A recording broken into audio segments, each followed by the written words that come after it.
ભક્તિના માર્ગમાં આવતા અવરોધ અને વિઘ્ન કઈ રીતે ટાળી શકાય તેનો માર્ગ મહારાજે સ્વયં બતાવેલો છે. તે સાંભળીએ આ પ્રવચનમાં. મહારાજ એક બહુ જ સુંદર વિષયની ચર્ચા અહીંયા શરૂ કરી છે કે કઈ જાતની ભક્તિ છે એમાં વિઘ્ન ન આવે અને કઈ જાતની ભક્તિમાં વિઘ્ન આવે.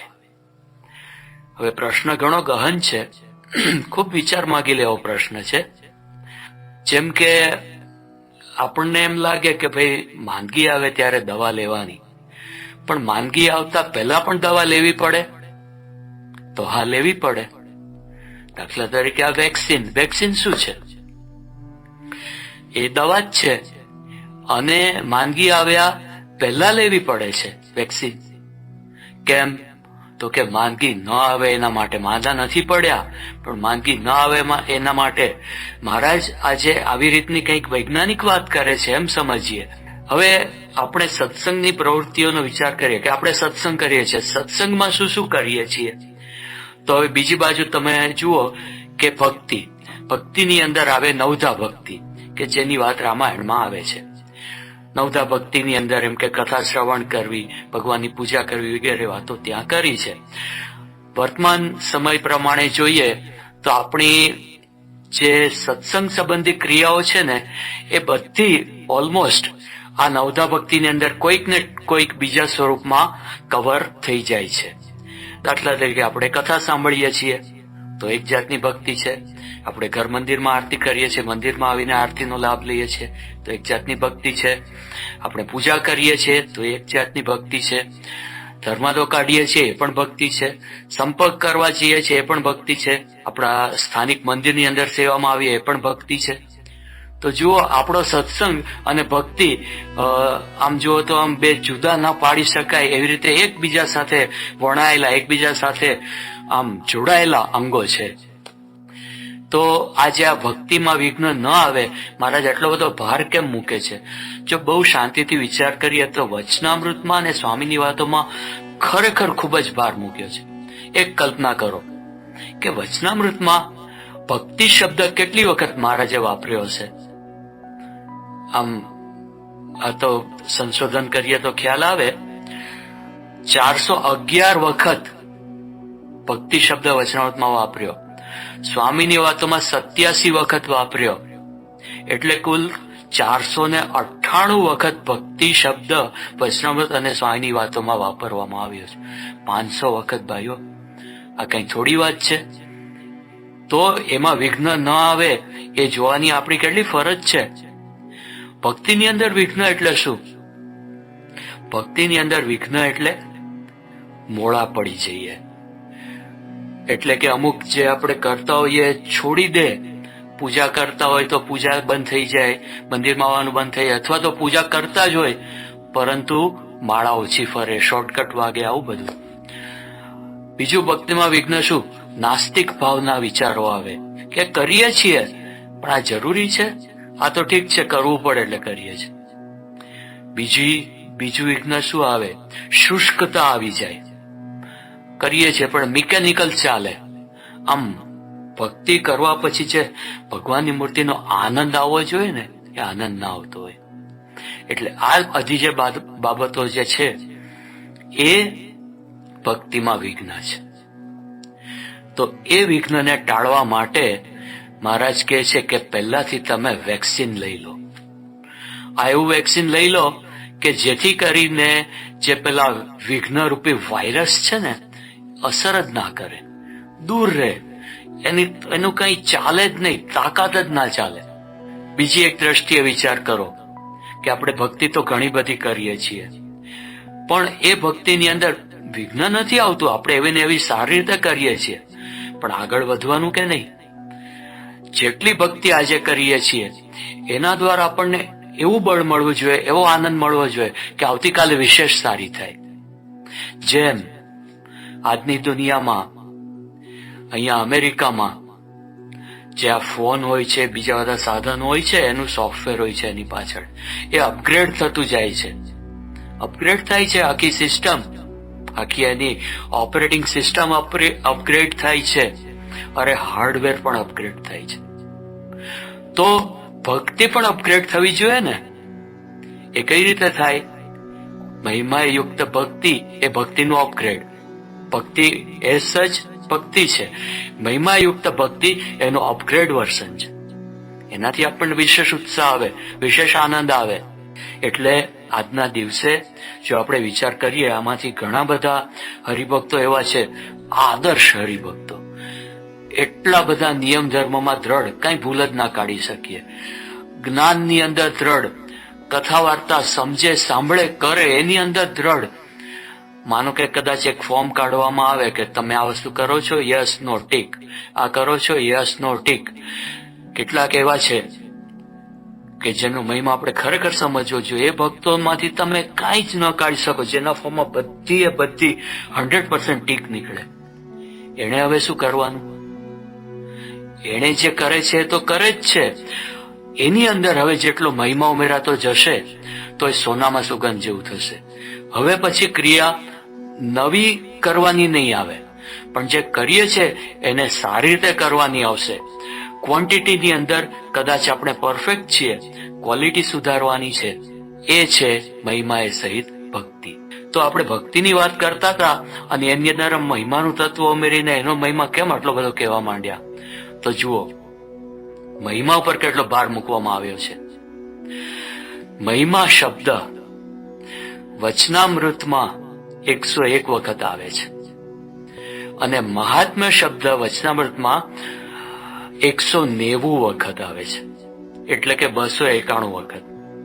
એવી જ રીતે મહિમા અને મહાત્મ્ય શબ્દ સ્વામીની વાતોમાં 140 વખત આવે છે. સરવાળો કરો તો આ બે મહાગ્રંથોમાં મહિમા શબ્દ 431 વખત આવે છે. 498 વખત ભક્તિ શબ્દ અને 431 વખત મહિમા શબ્દ. તો હવે ખ્યાલ આવે છે કે મહારાજ કેટલો ભાર મૂકવા માંગે છે. ખરેખર એ ભાર મૂકવાની જરૂર છે. મહારાજ આપણને આગળ વધારવા માંગે છે. એટલા માટે ઘણે ઠેકાણે મહારાજે આ વસ્તુ ખૂબ સારી રીતે સમજાવી છે. કઠડા પ્રથમનું 24નું વચનામૃત. મહારાજ કહે છે, ભગવાનનો નિશ્ચય અને મહાત્મરૂપી ખટાઈ ચડી હોય તેની 4 અંતઃકરણ ને 10 ઇન્દ્રિયો રૂપ જે દાડો તે સર્વે અંબાઈ જાય છે. એટલે કે ઇન્દ્રિયો અંતઃકરણ વિષયના માર્ગે દોડે જ નહીં. આગળ કહે છે કઠડા પ્રથમનું 78, ભગવાન અને સંતનો મહિમા સમજે તો 8 પોર આશ્ચર્ય સરખું રહે અને આનંદના સમુદ્રમાં ઝીલતો રહે. જુઓ, આપણે ભક્તિ કરીએ છીએ, હમણાં વાત કરી કે કદાચ કંઈક મિકેનિકલ થઈ જાય, કંઈક રસ ન પડે, આનંદ ન આવે. મહારાજ કે મહિમા હોય તો 8 પોર આશ્ચર્ય અખંડ આનંદના સમુદ્રમાં ઝીલતો રહે. અહીંયા અમેરિકાની જ વાત છે. ઘણા વર્ષો પહેલા એક ભાઈ પાસે કંઈક ફરતું કંઈક બહુ કિંમતી પ્રેશિયસ સ્ટોન એ આવી ગયેલો. એને ખબર નહીં, તો ટેબલ ઉપર એને પેપર વેટ તરીકે મૂકેલો. એક ભાઈ એની ઓફિસમાં મળવા આવ્યા.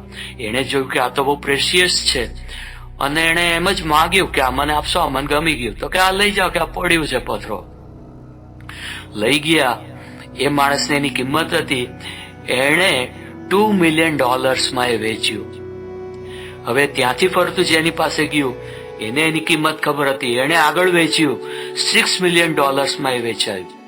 તો પેલા ત્યાં તો ટેબલ પર પથ્થરની જેમ પડેલું એની પાસે હતું, પણ એ વાતનો એને કોઈ આનંદ નહોતો, કારણ કે મહિમા નહોતો. આ વાત શ્રીજી મહારાજે હમણાં આપણને વચનામૃતમાં સમજાવી. સ્વામીએ, ગુણાતાન સ્વામીની વાતોમાં સમજાવી. ત્રીજા પ્રકરણની 61મી વાત, કે જેમાં બકરીની ડોકે હીરો બાંધેલો, એ વાત કરીને ત્યાં એને સમજાવેલી છે. મહિમા હોય તો કેટલો ફાયદો થાય છે. સારંગપુરનું 5મું વચનામૃત, એમાં મહારાજ કહે છે કે બીજા કલ્યાણકારી ગુણ ન હોય તો પણ એના હૃદયમાં સર્વે આવે છે. પછી મહારાજ લોયાના પહેલામાં કહે છે, કામ વાસના ટાળવી સહેલી નથી, એ તો બધા બહુ સ્પષ્ટ છે. મહારાજ કહે છે લોયાના પહેલામાં, અતિશય કામનો મૂળ ઉખેડવાનો ઉપાય એ છે જે ભગવાનનો મહિમા સારી પેઠે સમજવું. આથી મોટો દુશ્મન માન. સહેલું છે ટાળવું, તો આના 16માં મહારાજ સમજાવે છે, જેને માન ટાળવું હોય તેને ભગવાન અને સંતનું મહાત્મ્ય સમજવું.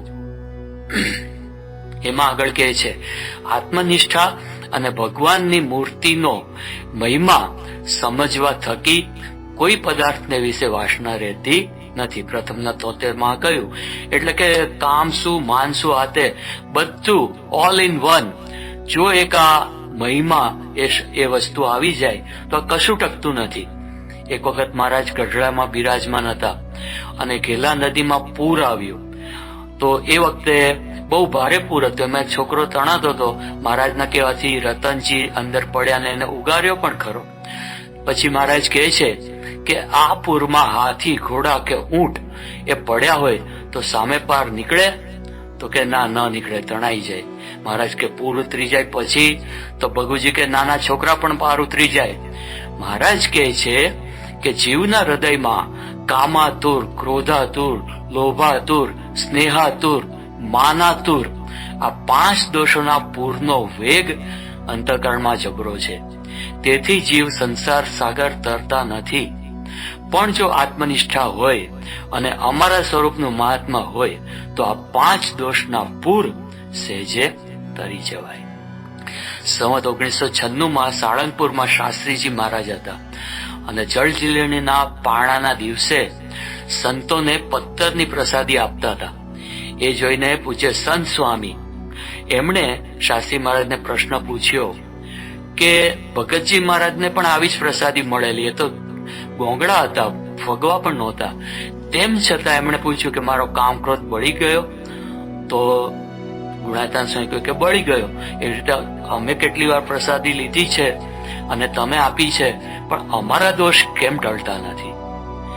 ત્યારે શાસ્ત્રી મહારાજ કહે છે કે આપણે પણ મહારાજ પ્રત્યક્ષ જ છે આજે, અને તેનો મહિમા ધામમાં બિરાજેલી દિવ્ય મૂર્તિના જેવો જ છે. પણ એ જણાય તો દર્શન, સ્પર્શ કે પ્રસાદીનું ફળ તાત્કાળ મળે છે. ચિંતામણીમાં ખોટ નથી, પરંતુ ચિંતવનારની આળસથી ખોટ રહી જાય છે. એ ખોટ ટાળી નાખવી.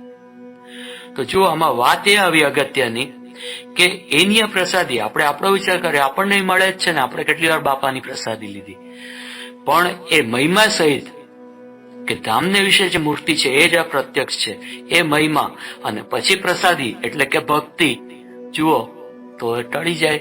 એવી આ વાત છે.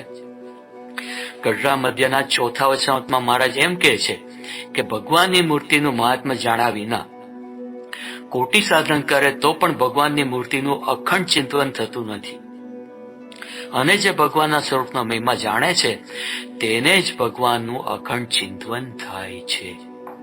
તો જો કેટલી અદ્ભુત વાત કરી કે અખંડ ચિંતન થવા સુધીની પણ લાભ એ મહિમા સમજવાથી થાય છે. એ મહારાજ આપણને બતાવે છે. અને મહિમા જો નથી સમજાતો તો નુકસાન પણ ઘણું છે. ગઢડા પ્રથમનું પહેલું કે સત્સંગમાં ગાઢ પ્રીતિ થતી નથી જો મહિમા ન હોય તો.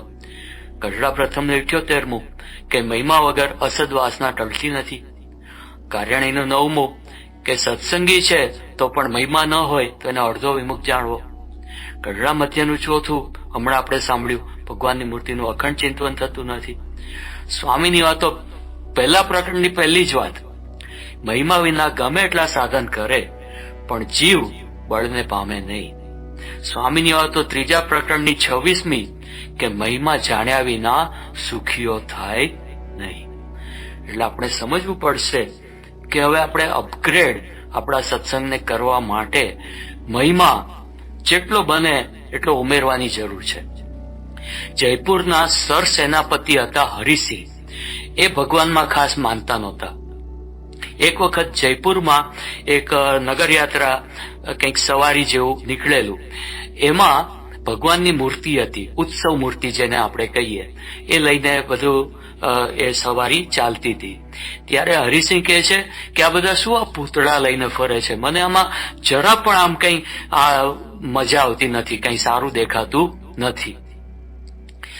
ત્યારે વિવેકાનંદ સ્વામીએ કશું નહીં, એ હરિસિંહનો માત્ર સ્પર્શ કર્યો, અને સ્પર્શ કર્યો એટલામાં હરિસિંહના અંતરમાં એવો ફેરફાર થયો કે એ કહે છે કે ના, હવે હું માનું છું કે આ ભગવાનને બધું સાચું છે અને આ મૂર્તિમાં પણ ભગવાન રહેલા છે.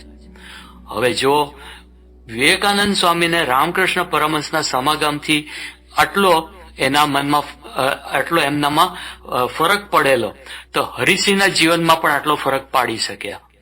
તો સમજવાનું એ આવે છે કે મોટા પુરુષનો મહિમાએ સહિત સમાગમ કરીએ તો આપણને કેટલો લાભ થાય છે.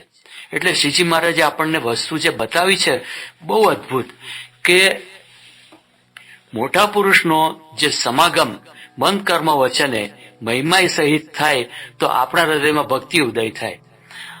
આપણને આપણા હૃદયમાં ભગવાનને વિશે કે સંતને વિશે કે સંસ્થાને વિશે એવી ભાવના, એવી ભક્તિ ઉદય થાય એવી શક્યતા દેખાય છે. મોટા પુરુષનો સમાગમ કરીએ ત્યાં પ્રેરણા મળે અને ત્યાંથી આપણને ખરેખર બળ મળશે. યોગી મહારાજ ઉપર એક વખત એક ભાઈએ પત્ર લખેલો. એમાં એવું લખ્યું, એમાં થોડા હરિભક્તોનું નામ લખ્યા કે ફલાણા હરિભક્તને આપનામાં જેવું હેત છે, ફલાણાને આપનામાં જેવું હેત છે, ફલાણાને એ પ્રકારે મને પણ આપનામાં હેત થાય એવા આશીર્વાદ આપજો. યોગી બાપા આ પત્ર વાંચીને હસ્યા. કોઈ દિવસ આમ તો આવી કોમેન્ટ કરે નહીં, પણ એ દિવસે એમણે આપણા ઉપર કૃપા કરીને આવી વાત કરી. યોગી બાપા કહે કે ગુરુ, અમને તો સમજાયું જ નહીં. ત્યારે કે શું સમજાયું નહીં? તો કે એ જે બધાના નામો લખ્યા એને તો પરિચય થયો કહેવાય. તો કે હેત થયું કોને કહેવાય? તે યોગી બાપા કહે કે ગુરુ, હેત તો અમને જેવું શાસ્ત્રી મહારાજમાં હતું એવું હેત થાય એને સાચું હેત કહેવાય. જુઓ, આપણે આ વાત કરીએ છીએ સત્સંગ કરવાની, મહિમા સમજવાની, પણ આપણને મહિમા સમજવો એટલે શું એ એક્ઝેક્ટ ખબર પણ નથી. એના માટે આપણા ગુરુના જીવન સામું જોઈએ. યોગી મહારાજ કે અમને શાસ્ત્રી મહારાજમાં હતું એને સાચું હેત કહેવાય. કેવું હતું એમને? કે ઓપરેશન કરાવ્યું, બેભાન અવસ્થામાંથી બહાર આવે છે, પહેલો સવાલ કયો પૂછે છે કે શાસ્ત્રી મહારાજને દૂધ પાયું? તો જો કેટલું, હવે આવા પ્રસંગો આપણે જાણીએ, સાંભળીએ ત્યારે આપણને એમ થાય કે આપણને પણ આવી રીતનું હેત થાય તો એ સાચું હેત કહેવાય. પ્રમુખ સ્વામી મહારાજના કેટલા બધા પ્રસંગો છે. દાખલા તરીકે 1983ની સાલમાં મુંબઈ મંદિરની પ્રતિષ્ઠા હતી અને ત્યાં વડાલામાં બ્રહ્મધામ આખું નગર ઉભું કરેલું. એમાં રસોડાનું ઉદ્ઘાટન હતું. ઉદ્ઘાટન નિમિત્તે શીરો બનાવ્યો, ધરાવવા માટે લાવ્યા અને સ્વામી કે ઉભા રહો, તરત નથી ધરાવો, હવે શીરાને ઠંડો કરો. ઠંડો કરવા માટે બીજું કઈ સાધન હાજર નહીં, તો એક થાળીમાં આમ પાથરીને આમ હવામાં થાળી આમ કરી અને કઈક ઠંડો થયો કે હવે ધરાવો. જો ઠાકોરજીને ધરાવવું એક ભક્તિ છે. શક્ય છે કે આપણે ના ભૂલીએ, આપણે પણ ધરાવીએ, પરંતુ હવે એ વખતે કે ના, ઠાકોરજીને ધરાવવું એ કેવળ એક મિકેનિકલ પ્રોસેસ નથી. ભગવાનને ધરાવવું, ભગવાન પ્રગટ છે અને પ્રગટ એટલે જેમ આપણને દરેક વસ્તુનો અનુભવ થાય છે એમ ભગવાનને પણ ઠંડુ ગરમ એ બધું સાચવવું જોઈએ. તો એ પરાભક્તિ છે. એ આપણને ક્યાંથી શીખવા મળે? આવો કંઈક પ્રસંગ એમના જીવનમાં બનેલો જોયો હોય, જાણ્યો હોય તો આપણને પણ એક દિવસ યાદ આવે કે હું પણ થાળ ધરાવતી વખતે આ ધ્યાન રાખું. એટલા માટે લખ્યું છે કે મોટા પુરુષની સેવા અને પ્રસંગ એનાથી મહાત્મ્યયુક્ત ભક્તિ ઉદય થાય. એ આવી રીતે આપણને ખ્યાલ આવે છે.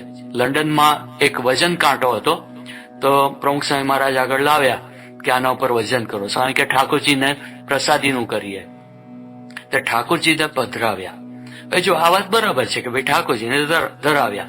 હવે જો પરાભક્તિ, આ સત્પુરુષ ક્યાં આપણને કેટલા આગળ છે આ બાબતમાં, કે સ્વામી કે એક ડાયરી લાવો, ડાયરીમાં વજન લખો. હવે આ તો કોના માટે હોય? કે નાના બાળક માટે હોય કે એનું વજન વધ્યું કે નહીં ખબર પડે, કારણ કે ધીમે ધીમે વધતું દેખાય, ડાયરીમાં લખેલું હોય. ઠાકોરજીનું તો કઈ વધવાનું હતું નહીં, પણ એમને કેટલો પ્રત્યક્ષ ભાવ છે, એને આમ કલ્પના ન થઈ શકે એટલો પ્રત્યક્ષ ભાવ છે. તો એ આવી રીતનું એ કરી શકે છે. આવો પ્રસંગ આપણે જોયો હોય તો આપણને પણ એક દિવસ થાય ને કે આ વાત બરાબર છે. અમેરિકાના પ્રેસિડેન્ટ બિલ ક્લિન્ટનને, કેન્યાના પ્રેસિડેન્ટ જોમો કેન્યાટાને, આ બધાની સાથે જયારે પ્રમુખ સ્વામી મહારાજની મુલાકાત થઈ, કે જે અખિલ સ્વામિનારાયણ સંપ્રદાયમાં પહેલી વખત આ પ્રેસિડેન્ટ સાથે મુલાકાત થતી હતી, એ વખતે પણ સ્વામીએ જ્યારે પ્રમુખ સ્વામીનો પરિચય આપવામાં આવે ત્યારે પ્રમુખ સ્વામી મહારાજ પોતે આ લોકોને ઠાકોરજીનો પરિચય કરાવે.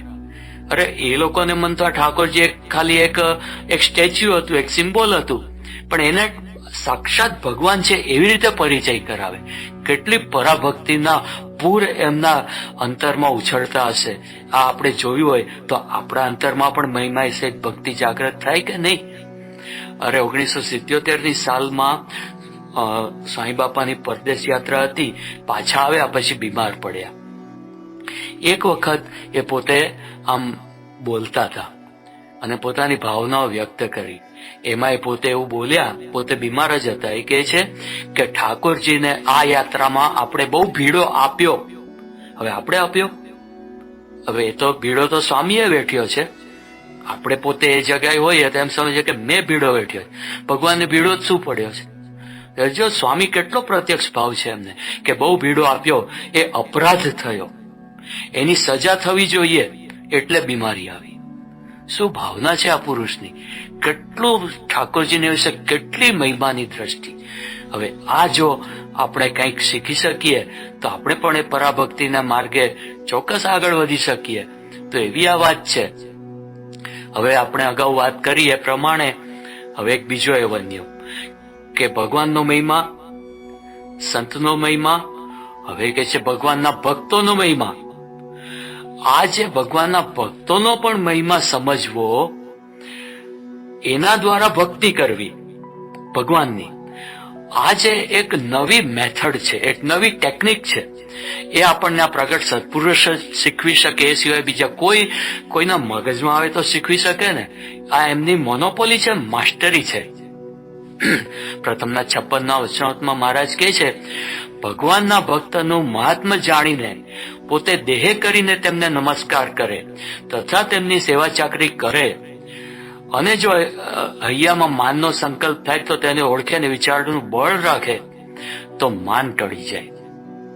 જો ભગવાનના ભક્તનો મહિમા સમજી અને સેવા કરવાની છે ભગવાનની.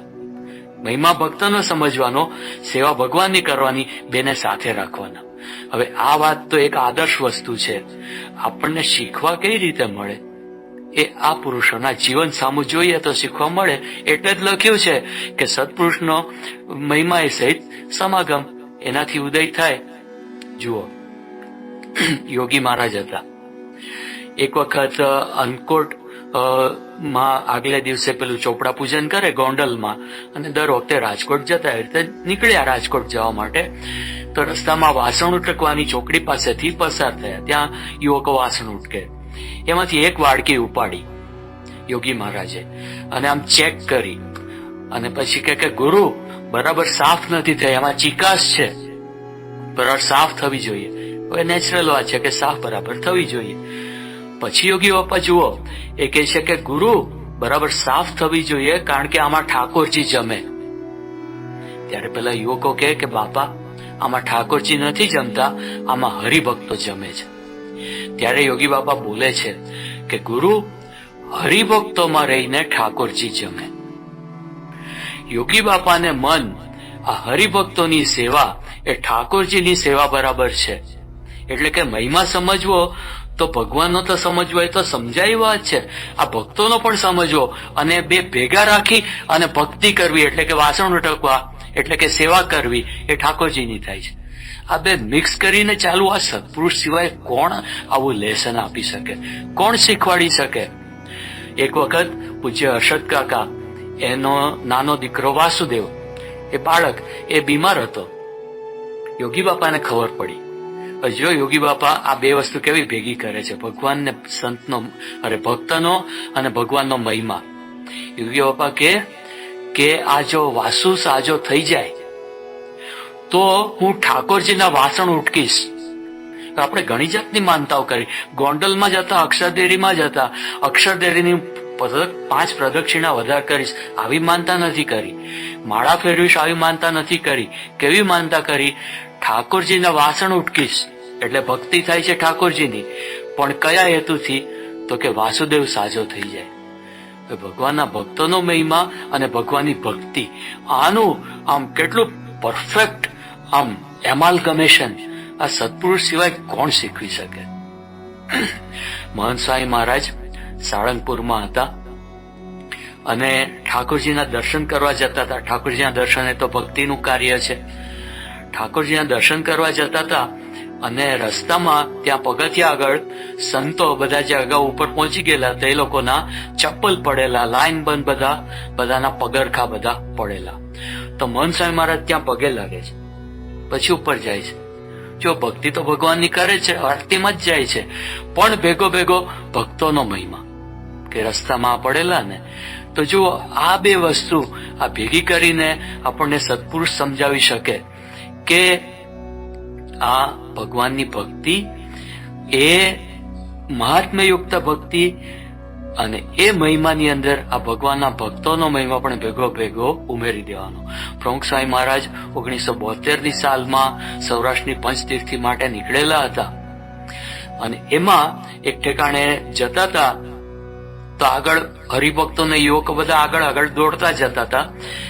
એની આખી રજ ઉડતી હતી અને ધૂળિયા રસ્તા એટલે રજ ઉડીને બધું સ્વામીના માથા ઉપર આવતી હતી. તો કેટલાક જે વ્યવસ્થાપકો હતા એને આગળ બૂમ પાડી કે ભાઈ તમે બધા ધીમા ચાલો અથવા તો સાઈડમાં ખસી જાઓ, પ્રમુખ સ્વામી ઉપર ધૂળ ઉડે છે.